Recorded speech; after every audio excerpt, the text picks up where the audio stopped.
السلام علیکم ورحمۃ اللہ وبرکاتہ۔ میں ہوں جمال جامی اور آپ دیکھ رہے ہیں الفاظ جامی۔ ناظرین، رمضان المبارک کا مقدس مہینہ ہمارے بہت قریب آ چکا ہے اور یہ ہم سب کی بہت بڑی خوش بختی ہے اور اللہ تبارک و تعالیٰ کا بہت بڑا اعزاز و انعام ہے ہمارے لیے کہ اللہ تبارک و تعالیٰ ہمیں یہ ماہ مقدس ایک بار پھر نصیب کر رہے ہیں۔ بہت سے لوگ تھے ہم جیسے تھے، ہم سے اچھے تھے، جنہیں پچھلا رمضان نصیب ہوا لیکن اس رمضان میں اس دنیا میں موجود نہیں ہے، تہے خاک جا چکے ہیں۔ اتنے بڑے مقدس مہینے کا نصیب ہونا یہ بھی اللہ تبارک و تعالیٰ کی ایک بہت بڑی نعمت ہے۔ یہ وہ ماہ مقدس ہے کہ جس میں اللہ تبارک و تعالیٰ کی طرف سے بخشش عام ہوتی ہے، چونکہ اس ماہ رمضان میں ایک نیکی اگر آپ نفلی نیکی کریں تو اس کا اجر اللہ تبارک و تعالیٰ 70 نیکیوں کے بقدر دیتے ہیں۔ اگر آپ ایک فرض نماز ادا کرتے ہیں تو اللہ 70 فرض نمازوں کے بقدر آپ کو اس کا اجر دیتے ہیں، اور یہ وہ نیکیاں ہیں کہ جس کا تسلسل الحمدللہ رمضان میں بہت زیادہ ہم عام کرتے ہیں، قرآن پڑھتے ہیں، تلاوت کرتے ہیں، تراویح پڑھتے ہیں، روزہ رکھتے ہیں۔ لیکن اس میں دو باتیں کچھ ایسی ہیں کہ جو بہت ہی زیادہ اہم ہیں، بہت زیادہ حساس ہیں۔ پہلی بات یہ ہے کہ رمضان اللہ تبارک و تعالیٰ ہمیں جب اللہ نے اتنا بڑا ہم پر انعام کیا تو اس کا تقاضا یہ ہے اور اس کی قدردانی یہ ہے کہ ہم اس میں روزے مکمل رکھیں۔ مطلب خدا نہ خواستہ اگر آپ کو کوئی بیماری نہیں ہے، پریشانی نہیں ہے، سفر میں آپ نہیں ہیں تو آپ روزے مکمل رکھیں۔ اور اگر بالفرض کوئی عذر ہے آپ کا تو روزہ اگر آپ نہیں رکھ سکتے تو کم از کم ماہ رمضان کا احترام ضرور کریں۔ رمضان المبارک میں جو روزہ دار ہوتے ہیں ان کا احترام ضرور کریں۔ اس حوالے سے ایک مشہور واقعہ ہے جو کہ آپ کے پیش خدمت کرتا ہوں کہ ایک شخص جو کہ انتہائی فاسق فاجر تھا، اور اس کا مطلب یہ ہے کہ معاشرے میں جس بستی میں وہ رہتے تھے تو اس کا مطلب یہ ہے کہ بالکل ہر طرح سے وہ بدنام تھے، کوئی بھی ان کا ذکر خیر نہیں کرتا تھا۔ ایک دفعہ اچانک سے ان کا انتقال ہو گیا۔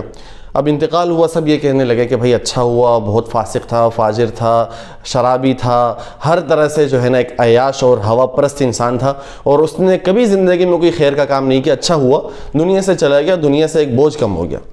تو اسی بستی میں ایک بہت بڑے اللہ والے رہا کرتے تھے۔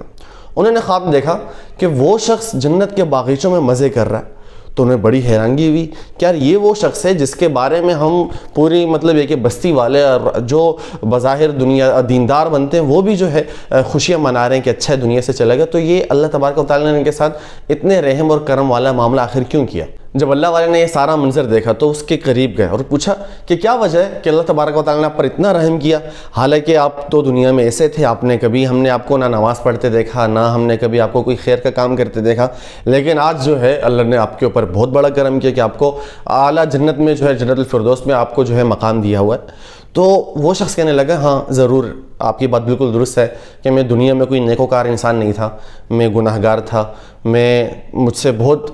برائیاں ہوئیں، گناہ ہوئے، لیکن مجھ میں ایک خوبی تھی، مجھ میں ایک نیکی تھی، چھوٹی سی نیکی تھی، لیکن وہ چھوٹی سی نیکی اللہ تبارک و تعالیٰ کو بہت زیادہ پسند تھی میری۔ اس ایک نیکی کی وجہ سے اللہ نے مجھے جنت میں جو ہے اعلیٰ مقام دیا ہے اور میرے تمام تر گناہ معاف کر دیے۔ تو پوچھا بزرگ نے کہ یار وہ کون سی نیکی تھی جو ہم نے کبھی دیکھی نہیں، لیکن آپ کہہ رہے ہیں کہ اس نیکی کی وجہ سے اللہ نے آپ کو جنت میں جگہ دی ہے؟ تو وہ کہنے لگے کہ میں روزے نہیں رکھتا تھا، بلکہ میں مسلمان بھی نہیں تھا،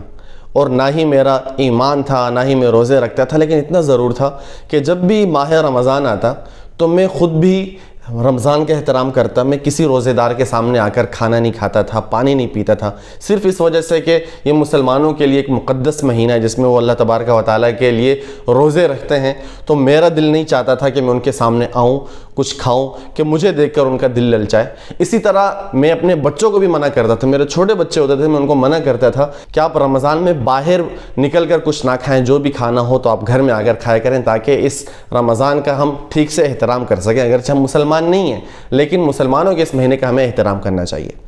تو وہ اللہ تبارک و تعالیٰ کو وہ احترام اتنا پسند آیا، دن کے اجالوں میں گھر جا کر تاریکی میں بیٹھ کر کھانا اور مسلمانوں کے سامنے باہر نہ کھانا اللہ کو اتنا پسند آیا کہ مرتے وقت اللہ تبارک و تعالیٰ نے مجھے کلمہ نصیب کیا، اور جب میں نے کلمہ پڑھا تو اللہ تبارک و تعالیٰ نے مجھے پاک صاف اس دنیا سے اٹھایا اور مجھے آج اللہ تبارک و تعالیٰ نے اعلیٰ جنت میں ایک اعلیٰ مقام دیا ہوا ہے۔ تو یہ ایسی چیز ہے کہ جس پر ہم دیکھتے ہیں کہ آج کل بہت زیادہ کوتاہی سامنے آ رہی ہے۔ بہت سے نوجوان ہیں صرف ماوا کھانے کی وجہ سے، گٹکا کھانے کی وجہ سے روزہ نہیں رکھتے، سر عام گھوم رہے پھر رہے ہوں گے، گاڑیوں میں ہوں گے، ماوا کھا رہے ہیں، مطلب پانی پی رہے ہیں ہوٹل کھلے میں، ایک تو آپ روزہ نہیں رکھ رہے، یہ بذات خود بہت ہی بڑی بدقسمتی اور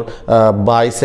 گناہ ہے یہ عمل کہ آپ روزہ نہ رکھیں صحت کے ہونے کے باوجود۔ اور دوسری بات یہ کہ آپ روزے کا احترام نہ کریں، اس ماہ رمضان کا احترام نہ کریں، تو یہ دو باتیں ایسی ہیں کہ جس سے ہر مسلمان کو مکمل طور پہ اجتناب کرنا چاہیے۔ انشاءاللہ الرحمن رمضان المبارک میں ہم وقتاً فوقتاً حاضر ہوتے رہیں گے اور آپ کے سامنے رمضان کے موضوع پر اور دین اسلام کے حوالے سے ہم مختلف موضوعات پر گفتگو کرتے رہیں گے۔ بہت شکریہ۔